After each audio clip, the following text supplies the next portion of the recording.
You're listening to PetLifeRadio.com. Welcome to Animal Rights on Pet Life Radio. This is your host, Tim Blank, and I'm so glad you're joining us today. My special guest today is award-winning writer, editor, and author, Kim Kavin. And Kim's going to be talking to us about her recently released book, Little Boy Blue.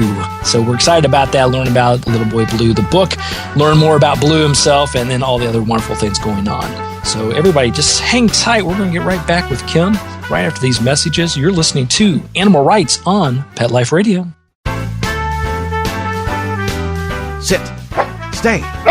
We'll be right back after a short pause. Well, 4 to be exact.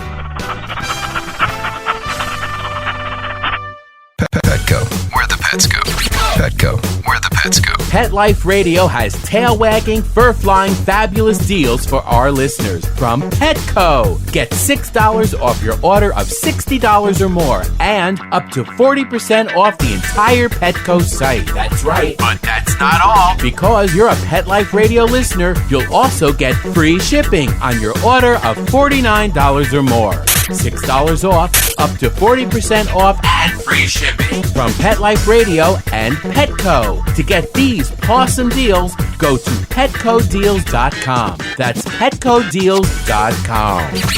Petco, where the pets go. I'm not much of a reader, but I do wish I were more well-read. There are so many great books coming out.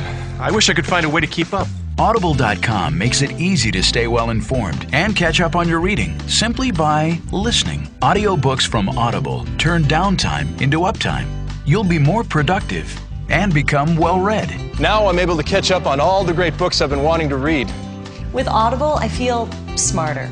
Pet Life Radio listeners, try Audible.com now and get your first 30 days of Audible Listener Gold membership plan free. And get a free audiobook. Choose from over 100,000 titles. To get this great deal, go to audibledeals.com. That's audibledeals.com.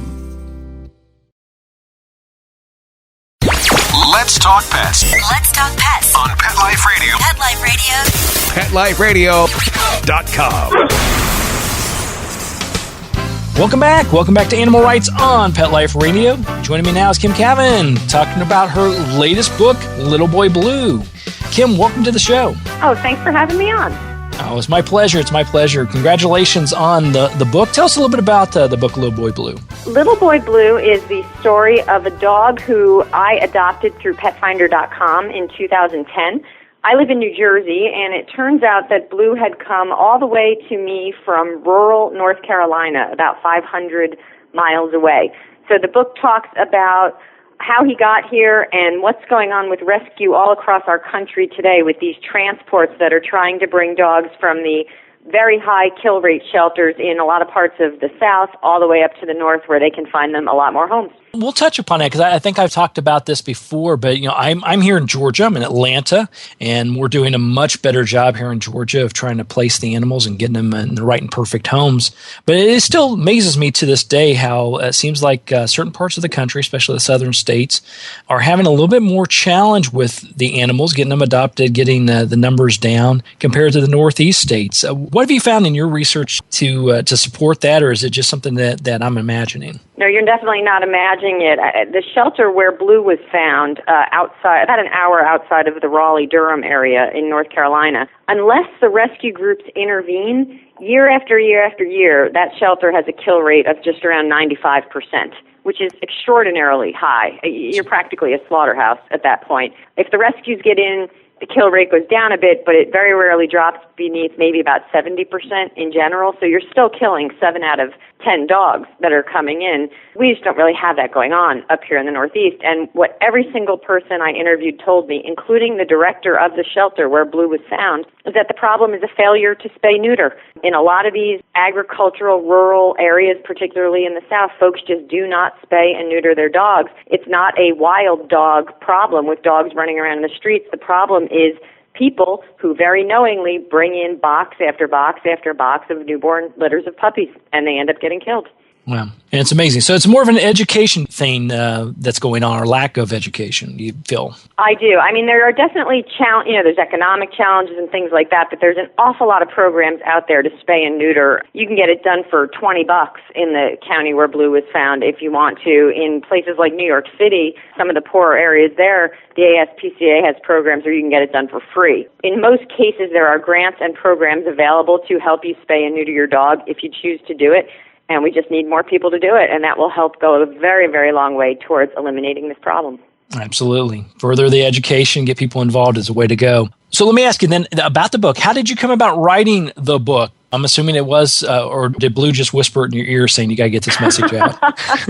I'm actually a travel writer by trade, and I've written a number of travel books in the past. And when I adopted Blue, I obviously took him to my vet. It's the first thing you do when you get a new dog. And I took him down there, and we started to find some very odd little scabs all over his head and down his neck and part of his torso. And my vet and I started looking through what paperwork we had from the rescue, and there was a very strange notation that indicated he might have had ringworm, but it didn't look right. It didn't look like anything a veterinarian would have written down. So I got on the phone and started making some calls, just trying to figure out, about my dog, what was going on with my dog's health. And the woman who answered the phone told me that, he never actually got diagnosed, but she decided to treat him herself. She did it with bleach. That raised my antenna. And when I got a bit, nervous on the telephone hearing that, she said, well, what did you want me to do? Leave him there to die in the gas chamber? And my head just started spinning. I had never heard of anything like any of those things. And as I looked more and more into Blue's background, I started to realize this dog had a very big story to tell all of us about rescue in America. I called my literary agent, who happens to sit at her desk with a rescued pit bull mix, and we talked about it, and here we are. Wow. I love those stories because the message is great. Blue's done a great job helping you get that message out, and that's the important thing, as we'd mentioned. But we should tell people he does live all the way to the end of the book. There seems to be a thing in America where everyone thinks the dog dies at the end of all these books. I guess Marley and Me.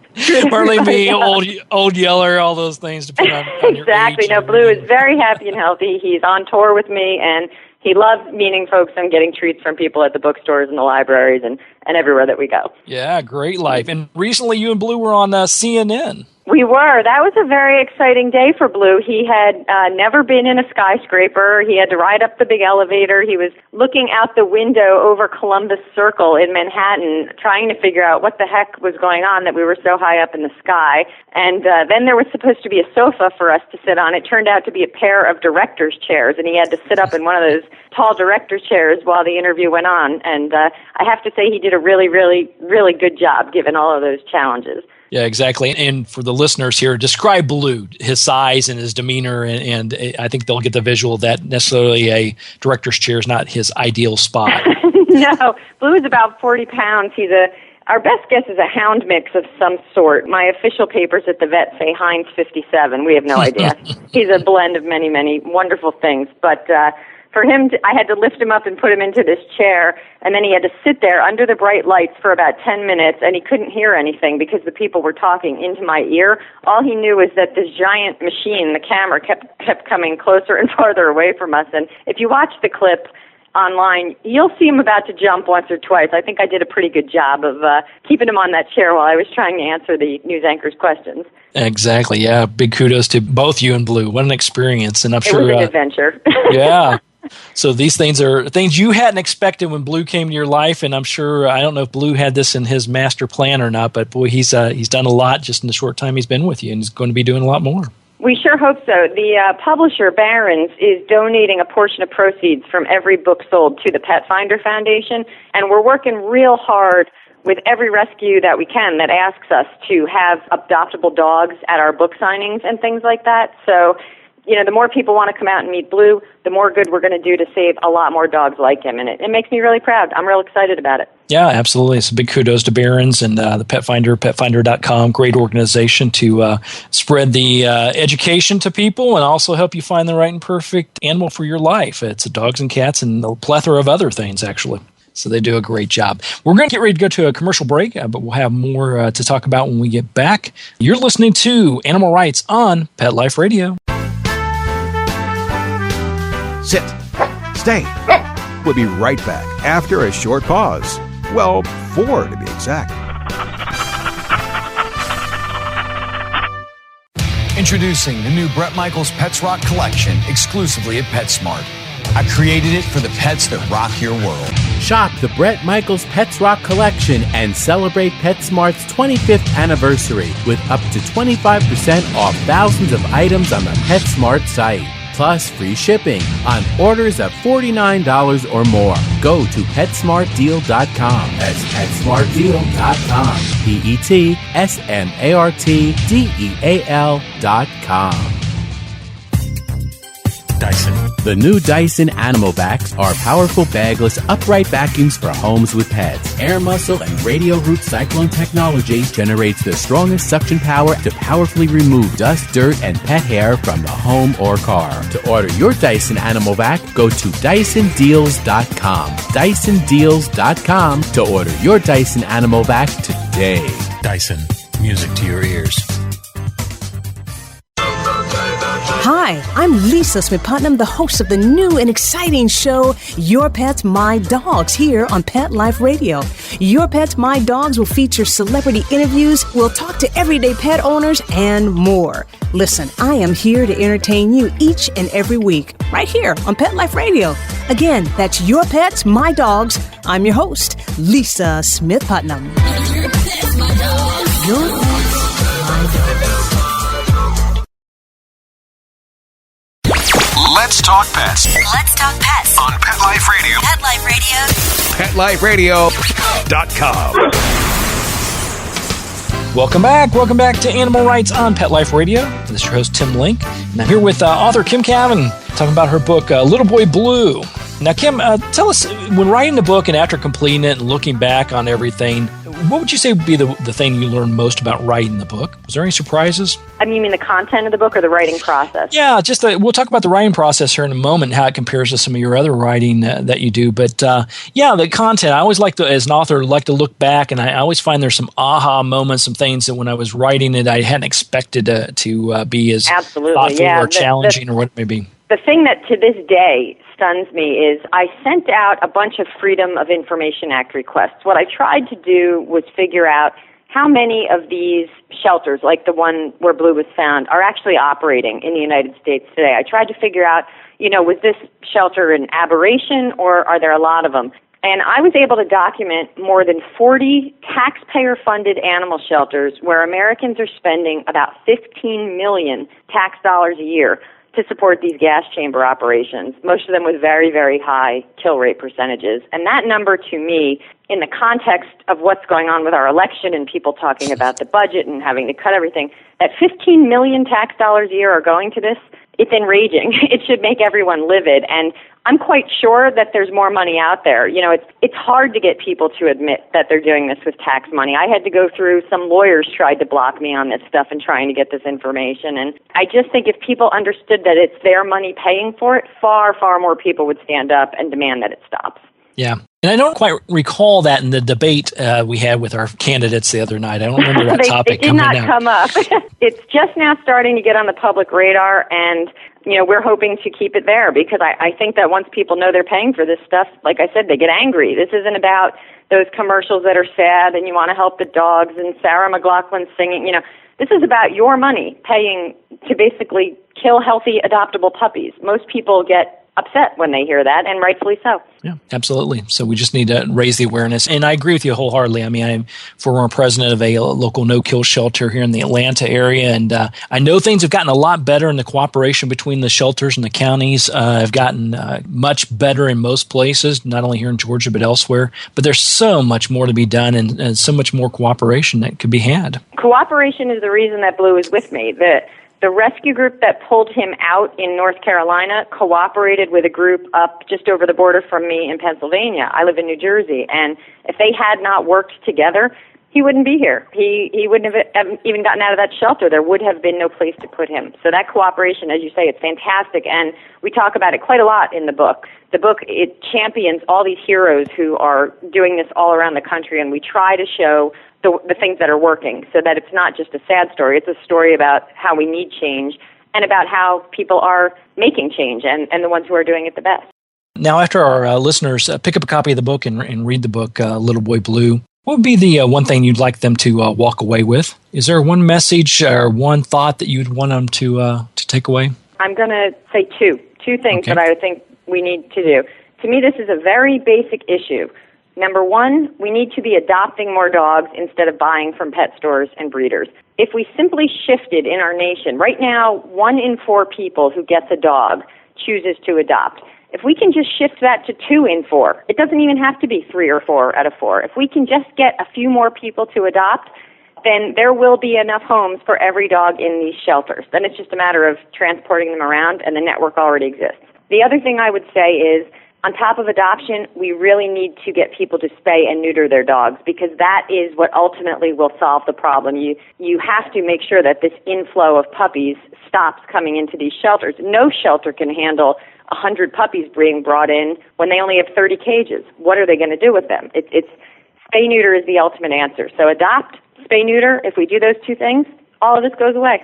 Great messages, I think, throughout, and I would agree with you wholeheartedly. And and there is a big difference between responsible breeding, doing things from a professional, responsible standpoint, than the things we see with the backyard breeders and the things we see with the pet stores and mass breeding facilities. We're in no danger of running out of dog breeders anytime soon in the United States of America. What we would like to see, as you say, is the puppy mills and things like that going away. And the way that you make them go away is reducing demand. If you simply adopt instead of go to a pet store, you're no longer financially supporting most of these puppy mills, and they will vanish. We don't have to pass laws. We don't have to yell and fight. Demand will make them go away. If they have no customers, they'll just stop the business that they're in. That's right. It's a matter of economics, so it makes sense. Now, you mentioned a little bit earlier that you do a lot of other writing for magazines and publications. You're a travel writer. In putting together this book, this memoir, what did you see the nuances? How's the process different? What are some of the commonalities or even some of the challenges in putting together this book compared to putting together a story or a journal or investigative piece? Well, I think that one of the things that helped me quite a bit is I've been to something like 40 or 50 different countries and islands all around the world to write for the magazines. Tough life, by the way. Not bad, right? It's pretty cool stuff. But having done that, I've literally been in huts in the middle of Fiji where there's no electricity. I've stood in ruins in Turkey where the people are carrying water back and forth to get to feed their families and things like that. I've been to a lot of really interesting parts of the world, and I think it allowed me to go into these communities that are very, very different from where I live and tell readers what I was seeing without being judgmental. It's real easy to look at statistics on a piece of paper and say, these people are a bunch of jerks. They're killing too many dogs. Anybody could have gone and written a book like that. I really worked hard to not do that. I tried to give everybody the benefit of the doubt, give everybody a fair shake, and try to portray these places as they really are. So when you read Little Boy Blue, you really do get a sense of what's happening in these communities, and it does involve the recession, and it does involve our shift in what crops we grow and things like that, and how it affects their views towards animals and agriculture. And hopefully people will be able to get a real little slice of America out of this book and see parts of the country in their mind that they maybe will never see in person. Exactly. And big kudos to you. I think that does, why I sarcastically said tough life, but it sounds like some of the travel situations you were in, though they were fascinating, I'm sure, and very unique opportunities, that they weren't always the easiest situation. You weren't in the Four Seasons all the time. No. I mean, if anyone looks me up online, they're going to see that for many, many years I've been affiliated with Yachting Magazine. So it's not like I'm riding around in, dumps or anything like that. Some of these boats are pretty gorgeous, but we do go to a lot of places where maybe there is no civilization whatsoever. You go to the Galapagos Islands, a lot of those islands, there isn't even a single hotel. It's just you and the sea lions walking around there. So you learn real fast that when you go to a new place, you have to accept it for what it is and just try to describe it instead of judging it. And I think that came in real handy with Little Boy Blue, because I think it would have been very easy to go judge these people as evil, and I really didn't want to do that. And a lot of the compliments that I get about the book is how very gray it is. It's not black and white. The people you think are going to be the bad guys, not so much, and the people you think are going to be the good guys, there's some surprises there too. So yeah, it helps having had the experiences that I've had to be able to report things in that way. Absolutely. Yeah. Until you walk a mile in their shoes. Isn't that the case? You try, Yeah, With the time they give you to write a book these days, sometimes it's a quarter of a mile, but try your hardest. Yeah, it's more like you wait around for a year for them to decide. When they do decide it, you got about a month to write it. So I think it was 5, maybe 6 months to report and write the first draft of Little Boy Blue. And then, of course, we had editing and after that. But that's not a very long amount of time for a book that takes place in New Jersey, Pennsylvania, Massachusetts, Carolinas. Absolutely. It's a pretty short window. Yeah, and I think it's a key because I have, I guess I'll throw them under the bus here. I have talked to other well-known authors that produce some fabulous books, and when we start to peel back that onion, I ask them, did you visit these people or whatever? And quite often it's, no, I talked to them on the phone. It's like, well... I know, and, for a book like this, I pushed real hard to not let that happen. It just... Again, like I said, anybody could have gotten those statistics from those shelters and just said, well, these people are Darth Vader, and good guys versus the bad guys. Here we go. But to me, that isn't true. That's just not reality. And the only way that you can really get behind numbers is to go shake somebody's hand and spend some time with them and try to honestly listen to things from their perspective. And so that's what I tried to do. Big kudos for putting in the extra effort. I think it definitely shows in the book. Where can people find out more about you and Little Boy Blue and all the wonderful things going on with Blue? Well, we have 2 places that folks seem to like the best. The first is our website where you can find reviews of the book. The first 2 chapters are there for free if you want to just download them and check them out and see if you want to keep reading. There's links to where you can buy the book, all of that. And that website is www.little-boy-blue, and it's a .info address instead of .com. Okay. The other place that folks really seem to like following us is on Facebook. The page is written in Blue's voice, and every day we talk about what he's up to and what he's doing, and even if it's just fun stuff like he got caught digging a hole in the backyard, there's everyone can see that he's happy and healthy and where we're going to be coming up soon. So that's facebook.com/littleboybluedog. Very good. Little Boy Blue Dog. So make sure you friend Blue to find out what's going on, Facebook, and definitely take a look at the website and keep up what's going on and pick up a copy of the book. You will not be disappointed. It's Little Boy Blue. Kim, thanks once again for coming on the show. We appreciate it. Congratulations on the successful book, and we'll look forward to seeing more from you and Blue in the future. We appreciate it. We hope to be down in Georgia sometime. Maybe we can come meet you in person soon, too. Absolutely. Look forward to it. All right. Well, we're wrapping up the show for today. I want to thank everybody for listening to Animal Rights on Pet Life Radio. I'd like to thank all of our sponsors and producers for making the show possible. I really do appreciate it. To find out more about me, Tim Link, and the other guests I've interviewed on the Animal Rights Show, and check out my blog and find out the latest information, you can do that by going to PetLifeRadio.com and click on the Animal Rights icon and learn and download and listen to all the wonderful interviews. While you're there, make sure you check out all the other wonderful hosts and shows that we have on Pet Life Radio. That's PetLifeRadio.com. If you have any questions, comments, or ideas for the show, or people you want to see the most, drop me a line. You can email me at tim@PetLifeRadio.com. That's tim@PetLifeRadio.com. And I will be glad to answer your questions, entertain your comments, and try to bring on the authors and writers that you want to hear from the most. So until next time, write a great story about the animals in your life. Share it in a blog, article, or in a book. And who knows, you may be the next guest on Animal Rights on Pet Life Radio. Thanks for joining us. Let's Talk Pets, every week on demand, only on PetLifeRadio.com.